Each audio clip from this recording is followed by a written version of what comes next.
So let's get into object design best practices. So when we're defining new classes that are very new to our system, and they might be something that's only for the site or the application that we're working on, or maybe it's a reusable package that you're going to put up on GitHub or make available through Composer, anything like that. Generally, when you're making some new functionality, uh, I I think about this as object design, and there are good practices and useful concepts that'll help you design good objects or good classes. So let's go through some of these because I found them to be very useful in my work. So we're going to look at nouns and verbs. These are two ways to think about what your class should or should not do. The concept of dependencies, like what makes your class operate successfully, what are its requirements for operating successfully. And then there's a concept called composition, which is another very useful tool to have in your toolbox for building complex systems. So let's start with nouns and verbs. So whenever you're creating a class for the first time, it's really useful to think out loud or write down to yourself a description of your class and take a moment to identify the nouns and the verbs of your description. You can think about it as, let's see, how do we want to think about it? Let's just think about a pizza shop. Okay. So you have a pizza shop and, someone will order a pizza. That ordering is a verb. The pizza itself is a noun. It is a thing. It doesn't do anything. The toppings on that pizza, those are all nouns. They don't do anything. They just sit on the pizza, I guess. So it's whenever you're thinking about a system, it's useful to like take a step back and think about what parts of your system are doing work and what parts are really just holding state. They're just maintaining a set of data. So in the examples I have here for nouns that just have state, they don't do anything. It's like a rock or a picture or a book. A book doesn't do anything. It must be read. Like something does a verb to a book. And and it's really useful to identify those parts of your system. Like what is just holding data and what is performing an action. So there are some nouns do perform verbs, like a rabbit jumps, presenter presents, trees grow, and sometimes there is another thing that performs the verb on your noun. So if we had a rock, people kick rocks, stores sell books, and ovens cook pizza. So taking a moment to just think about your design, your system in natural language, and identifying the nouns and the verbs is going to be very useful when developing new classes. So let's go a little further into that. So verbs, they don't exist in vacuums. Some nouns are likely performing the work. So in this, I've just sketched together a couple simple examples. So if we were designing a system that had a rock, that rock wouldn't do anything. It would just be a collection of attributes: its weight, its color. You could probably say its geometry, its size, its type. And then you have another thing in your system whose entire job is to perform the verb on that noun. So a catapult launches rocks, and that's its objective. An oven cooks pizza. It doesn't necessarily, the rock will never launch itself, and the oven will never cook itself or nothing. They're two different parts of your system. One is performing an action, and one is sitting dumbly, waiting for an action to be performed on it. And in very complicated systems, and this is where sort of real world analogies start to become less helpful in our description. You do have nouns that perform the verbs themselves. So a rabbit jumps, and in that concept, the rabbit has two different states. It either is jumping or it is not jumping. So a rabbit is holding state. It has attributes, as well as the rabbit can perform, or through natural language, the rabbit performs the verb. It is it is jumping, or it does the jump. Something else can't make the rabbit jump. You could scare a rabbit, but you can't force it to jump. So when we're designing our classes, take a moment to identify the nouns and the verbs related to the work. Ask yourself, does this have state? Is there something that can change about this thing that affects its behavior? And specifically ask yourself, should this thing that I'm designing perform its verbs, or should something else perform the verbs on it? When reasonable, and here's the goal, we're getting somewhere with this, I promise.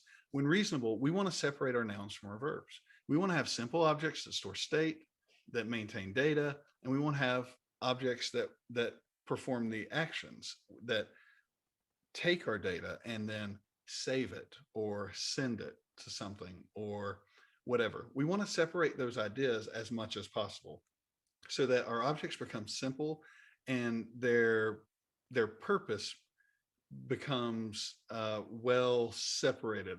Separating these things out makes each thing easier to deal with in a complicated system. So I think I'm just repeating myself in this slide again. And again, it's not always, but ideally we separate out our nouns from our verbs. Our nouns are mutable. Ideally, our nouns are mutable. They're a collection of attributes and state, and that state can totally change. We can change the weight of a rock. If a rock becomes broken, its weight changes. If a pizza is eaten, its size changes. So nouns have attributes and attributes can change.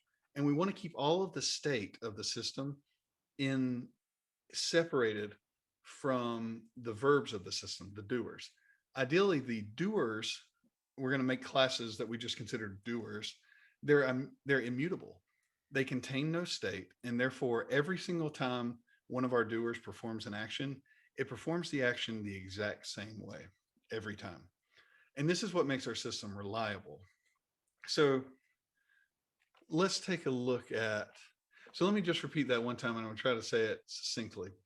When designing new classes, we want to separate our nouns from our verbs, and anything that changes state, we're gonna make that a specific type of object, a data object, and that is likely a noun in your description.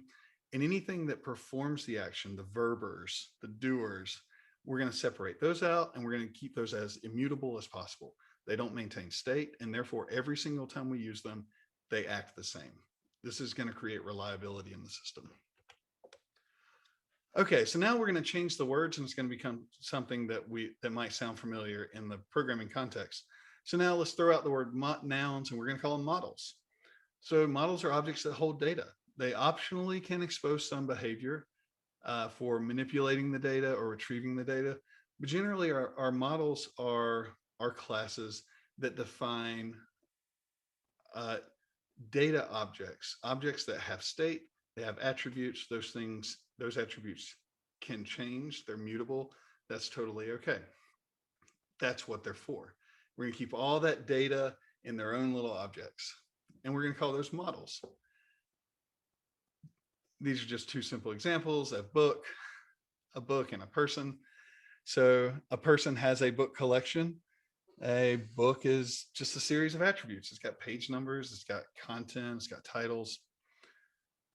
And then we're going to change the word of the doers. Instead of calling them doers or verbs, we're going to call them services. So a service is an object that performs a task or returns a piece of information.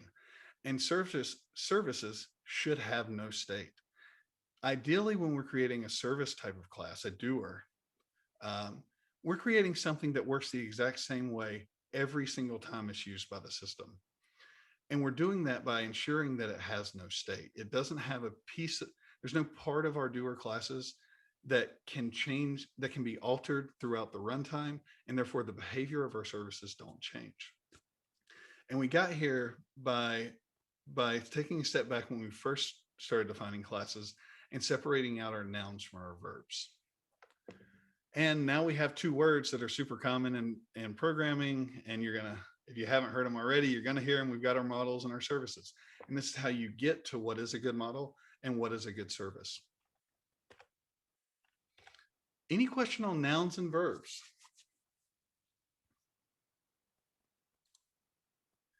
It's an abstract concept for sure. And it takes practice. When it's basically finding the opportunity, realizing you are tasked with, or you should create a new class or new functionality, saying that I'm going to do that by creating new data types, new classes, and then deciding like, okay, well, what part of this new functionality holds state? What part of this functionality is a model? What part of this functionality performs task, is a service?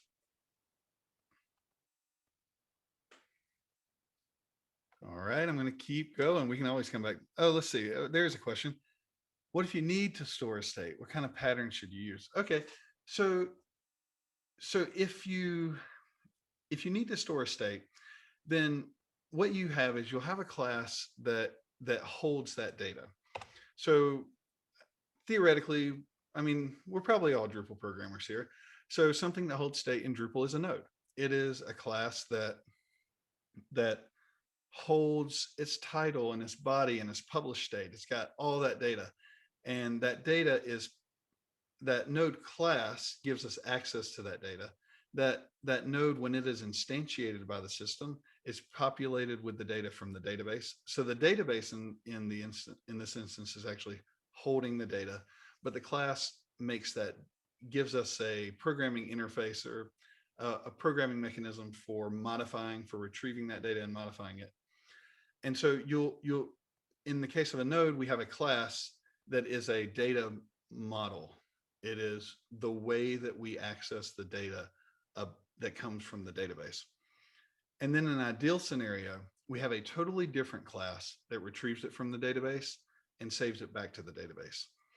So a node it's been a while since I've looked. I don't know how things have changed in Drupal 9, but ideally our node data or our entities. Let's go to entities, because the term entity is used across multiple different systems, and it lets us stay a little separate from Drupal for the moment.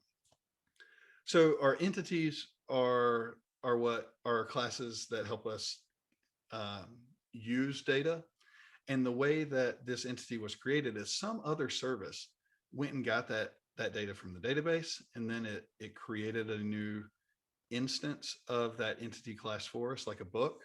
Let's work with this. So we've got a database full of book data. We're going to have some service that queries the database and then instantiates a new book and provides all of that data to this book class. And then the book can be passed around by the system, and it holds data, and it can change its own data, but that's all it should do. And then we'll have a separate doer class, a service that will save the book. We'll expect that a book be passed in to this service, and that service is what writes it back to the database. So in an ideal world, the use of the data in our programming is a model class that has no responsibility of retrieving that data nor saving that data. And there's a different class, a service, whose responsibility it is to get the data. And maybe even a third one whose responsibility it is to save the data back to the database. Now, you do run into some systems where sometimes people will write a type of class and I think this is the case with Drupal, which is why I wanted to steer away from it. But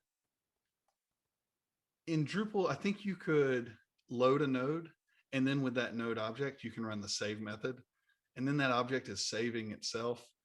And that's sort of a smell, I would say, like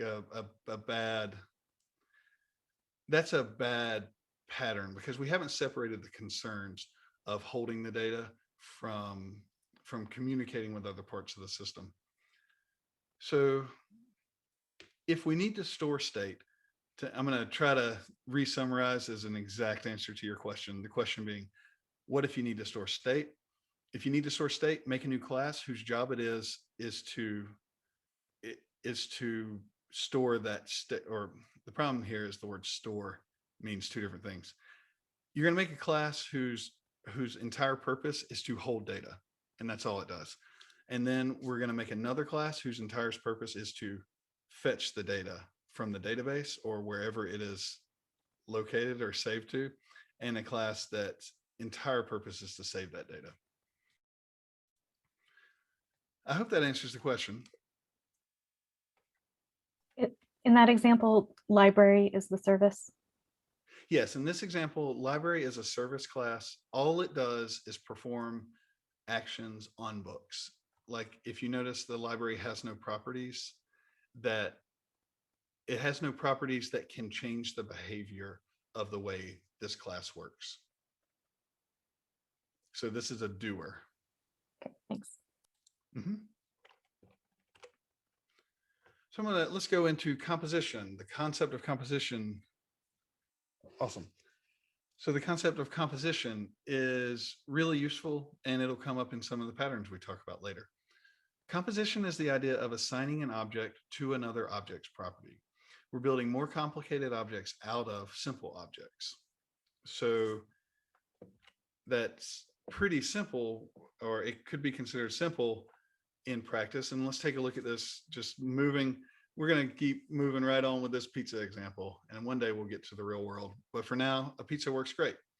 So in our previous pizza examples, a topping was just some string that meant that was either the word sauce or the word cheese. But really, toppings in our system need to be more complicated than that. Some of our toppings have different prices than other toppings. So say a very fancy, I don't know, sausage might cost more than your common green pepper. So what we need is a system that allows for that flexibility in our toppings. So we're going to create a new interface called a topping interface, and that means we've created a new type of data called topping interface. We're going to make a new class that implements that, and basically this topping data type has a name and it has a price. And now we can store more than one piece of data to represent our topping, because in the real world, our system is more complicated than just some string meaning representing a topping. So keep this in mind. We've created a new thing called a topping. And what that affects is how a pizza works. So we're going to redefine our pizza interface, and we're just making it a little better. And now what we're saying, that when we add a topping to a pizza, it no longer expects a string, but it actually expects a topping, a data type topping interface. So we're going to pass topping objects into here. And so what's going to happen is, as we are building our pizza, this array here, this toppings array, well, let's take a step and look at our implementation. Our implementation of this add topping is to take this topping object. It's going to come in as an object, and we're just going to add it to the array that is this toppings array. So in practice, as we are building our pizza, this array becomes an array of other objects. So this system of pizza that we just created just got a big overhaul and is now significantly more powerful. We're going to represent this through this base price idea here. So now we are composing a pizza out of toppings. A pizza is still just a pizza, but as a part of that pizza are other smaller objects. And that lets our pizza become much more valuable, much more useful to the system, because we are creating a complex system out of composing smaller parts. So if we instantiate a new pizza and we start adding toppings to it, which are new instances of the topping sauce and cheese, and we give each their own price. Sauce is free, I hope so. Cheese is, I don't know, that amount.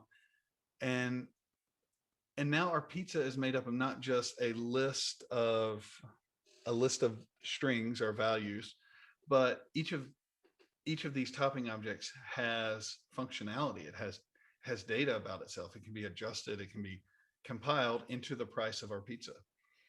So in this example, I'm going to just sort of get the base price of the pizza, and then I'm going to loop through all the toppings, which is that array. And since I know that this is of the data type topping interface, I know that it has a method on it called get price. And I'm just going to add the price of every topping to the base price of the pizza. And now we've created a pizza pricing system. We've created a calculation. So this idea of making our pizza more complicated and more valuable, not by extending, not by adding a lot of functionality to the pizza. Like we didn't go crazy with making the pizza be able to detect what string was coming into it and say like everything with the word sauce is this much. We didn't extend the functionality of our pizza much at all. We extended the parts of our pizza. We composed the more complex systems out of small simple parts. And that's the idea of composition. And that is going to come up in patterns that we'll see later. It's a really valuable tool that you're probably doing. If you're in Drupal, Drupal definitely does it. It's just, that's the word. So this is a fun debate. Should you, when building a complex system, should you use composition or inheritance? And a lot of times, if you've been out in the world, you may have heard favor composition over inheritance. And that's something that people will sort of like hear and run with. I did. I heard that concept. I'm like, okay, I'll take that at face value and I'll just run with that and just see where it ends up. And ultimately it served me well, but it took me a while to take a step back from that like gift of a concept, that quip or or whatever, and really think about the why. So in the real world, in a programming a system, if you use inheritance in every single place that you need to extend the functionality of your system, you're going to end up with hundreds of classes that are really just existing to solve for like a very special case. So let's take a look at this pizza example. Maybe we can pull something from here. So if we had defined that so if we had used inheritance instead of composition for creating complicated offerings of pizzas, then we would end up with, and each of these things need to have its own price and name and cost on the back end and all of this stuff. Then we're going to need a class for a pepperoni pizza, a different class for a pepperoni pizza with green peppers, a different class for a pepperoni pizza with green peppers with onions, a different class for a sausage pizza with green onions or green peppers and onions. You end up in this sort of rabbit hole of creating hyper specific descendant classes, and you end up with a very rigid system that doesn't allow for sort of easy extendability. You will find yourself in a system that is no longer easily extended. Whereas with composition, we can significantly improve our classes by passing in full data types that themselves are responsible for their own attributes, or such as a topping in this case is responsible for its price and its name. And we don't need to extend the pizza class 900 times to be able to offer every type of pizza. So back to the idea here that composition versus inheritance is that both are fundamentally a way to extend the functionality of an object, but too much inheritance creates a very rigid system and not a system you want to work in for long. Generally, composition is preferred when solving problems outside of the data object's domain, which we'll look at more in the decorator pattern. But what I don't have listed here is that composition does not provide polymorphism. So the value of polymorphism being that one thing can be many types, many data types. In our case of the pizza, this pizza is not a topping. So even though we've extended the functionality of this pizza significantly through composing it of topping classes, we have not gained polymorphism through this, which which is fine because a pizza doesn't need to be a topping. But it's back to this question of when should you use which? And it's more about thinking about your classes and your objects during the design stage. When you're thinking about what a thing is as you're designing it, well, if it is the same thing, then there's a good chance you'll want to use inheritance. But if it doesn't need to be that thing, if it's not is that thing, but rather it extends the functionality of that thing in a different direction, then chances are composition is the answer to your problem. Generally speaking, let me just put this a little concretely. Myself, I probably use inheritance at most 3 levels deep. Level one being an interface, level 2 being class number 1, level 3 being an extension of that class, and then I'm good. That's sort of an ideal rule of thought for me. I'll go to 3. But in the real world, you'll run into your own scenarios and you'll have to make your decisions. But hopefully, through understanding thinking about what the objects are, what they should do, you can better think about whether your design decision is one of inheritance, whether it needs to be a thing, or one of composition, in that it's merely creating a more complex object out of a set of other objects. All right. So what are dependencies? They're requirements that your class must have in order to work correctly. That's just one way of saying it. But there are actually 2 different types of dependencies. So your class depends on these things in order for it not to just fall to pieces when you try to use it. The 2 main types of dependencies are configuration dependencies and contextual dependencies. One of these things is required, configuration dependencies, they're required for your class to work properly at all, and they may determine the behavior of your class. Whereas contextual dependencies are required for individual tasks to be performed, and they determine the results of those tasks. So we put this into the same terminology we've been using. Configuration dependencies are properties on your class, and contextual dependencies are parameters or arguments in your methods. So let's look at this example of a new service I've created. And now we're getting closer to the real world. I think we're almost done with pizza. This service that I've created, which goes and fetches data from an API offsite, and it's going to go fetch cat information. It's going to do a query, across the internet for cat information. And for this to really work, I need my username and my password, or my API key. I need to know the URL that I am making requests to. I need to have an HTTP client, which is sort of a step past what's really necessary for here. In this case, an HTTP client is some function or class that will make a request to another website for me. So in Drupal, this is going to be Guzzle. That's the class that we use, or the package, I guess, that we use. But you could do this with like file get contents in really simple scenarios, just the function file get contents. But the point is that I need that thing. I need that client that to make that request for this to work. And then down here in my get random method, we have a couple other dependencies that we're going to break out in that contextual dependency slide. So let's look at the first part. All of these parts of this service that I've created, this cat API consumer service, are configuration dependencies.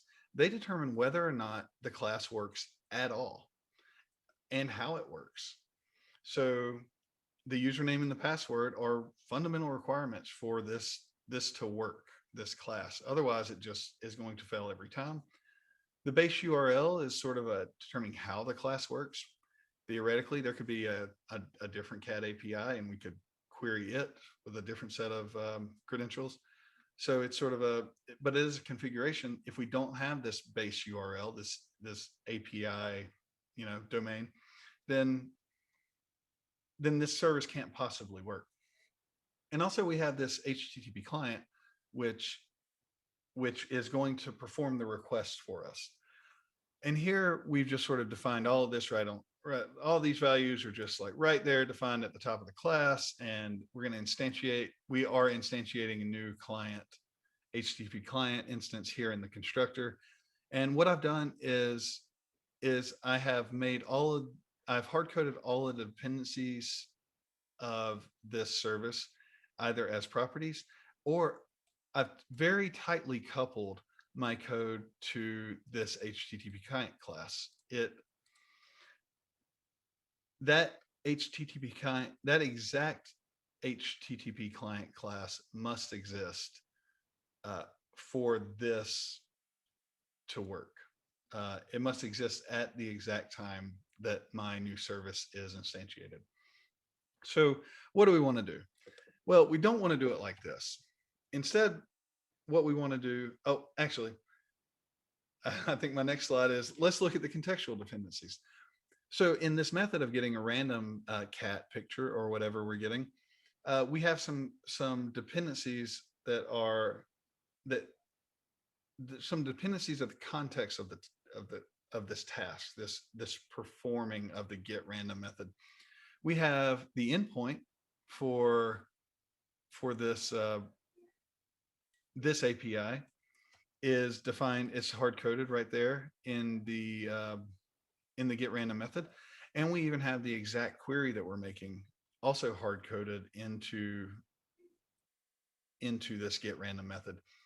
These query parameters and this endpoint information, these are dependencies of this get random class. And ideally, we don't hard code any dependencies.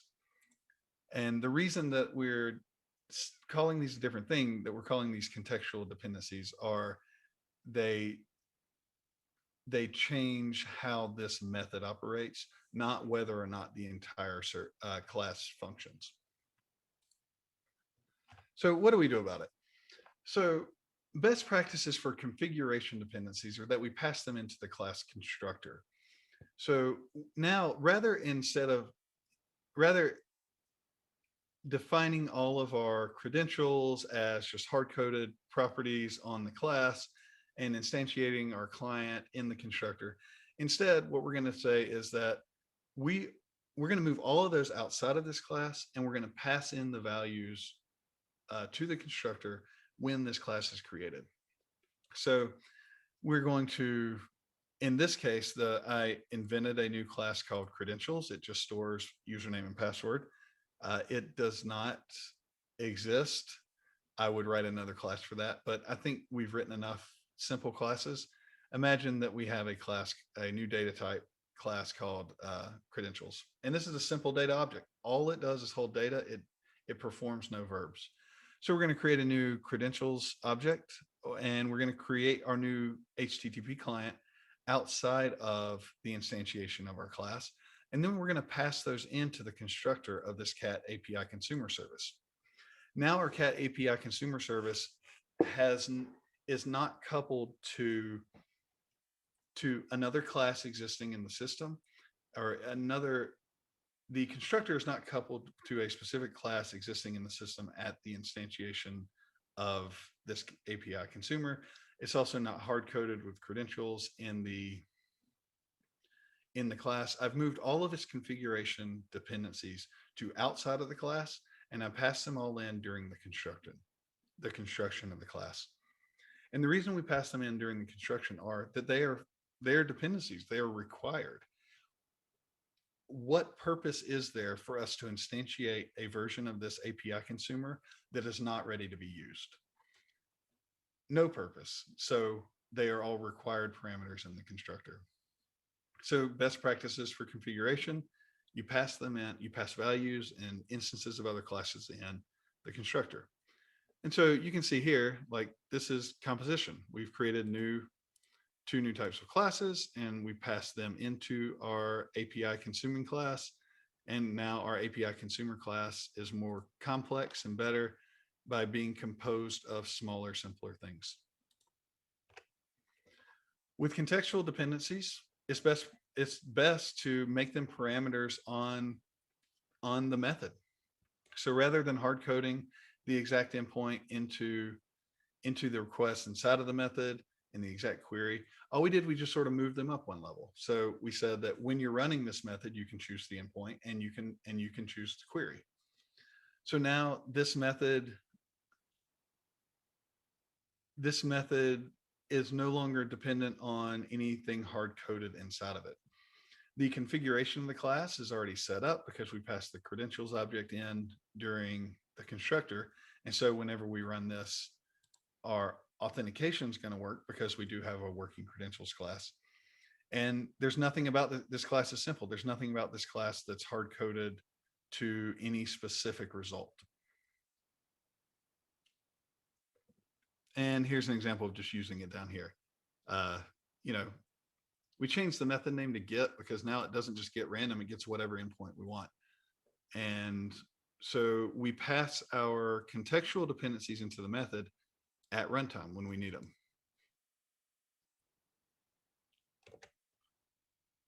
Okay, so here's a picture of the whole of it, our best practices, where we've moved all of our dependencies outside of the class completely.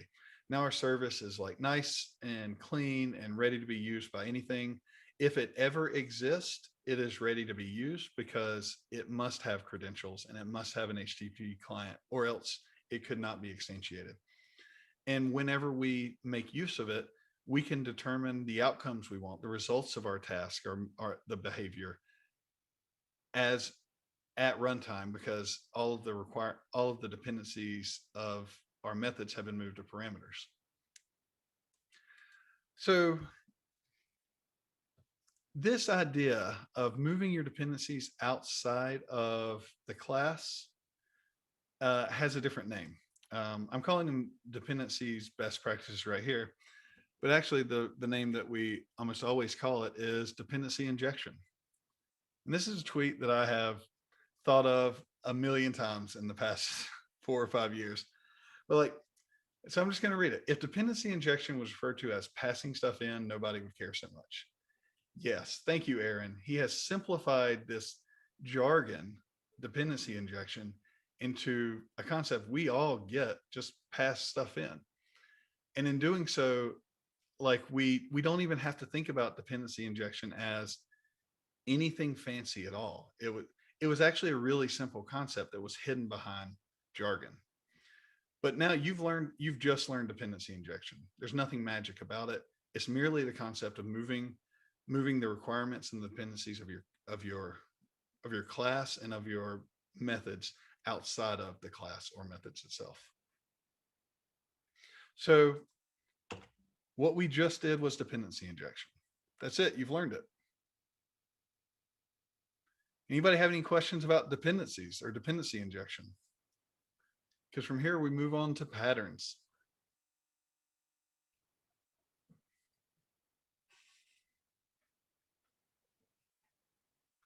Nicholas. Yeah, Yes. the type hinting, is it just not on these because of just keeping it simple? Yes. This is sort of exactly. This is the first time I've been using this reveal.js, and as I was writing more complicated methods, the type hinting really started to get in the way. Thank you for bringing this up, because what would happen is things started either running off the page to the far right or extending the page further down, Okay. making it so that I had to scroll. But yes, in a real world scenario, if I had written this class, and I have, it's on GitHub, and we can show you that, or I can show you that. I would be type hinting all of this stuff, and I would have code comments too. Geez, I don't write without code comments. I don't. I respect future me too much. So give me one moment, and I'll go ahead and pull that up so we can look at the. Yeah, let's just look at this for a second. So here it is on GitHub, and the actual this is really small. Oh, that is turning my volume up, not the size. So in the real world, when I wrote my constructor, I type hinted it. I expected the HTTP client. And this is a little different from the exact example I've shown because it gets a little more one level fancier when we start talking about patterns, but I type in all of my parameters, especially when I'm making something new and I have full control over it. And I can say with confidence that I know it's easy to pass in a string here every time or a number. I type in almost everything I can. Thank you for bringing that up. I had meant to mention that earlier. But yes, and let's continue to remember that a lot of these examples in this presentation they start to look simpler and worse just merely due to space, especially once we start looking at really from here on out.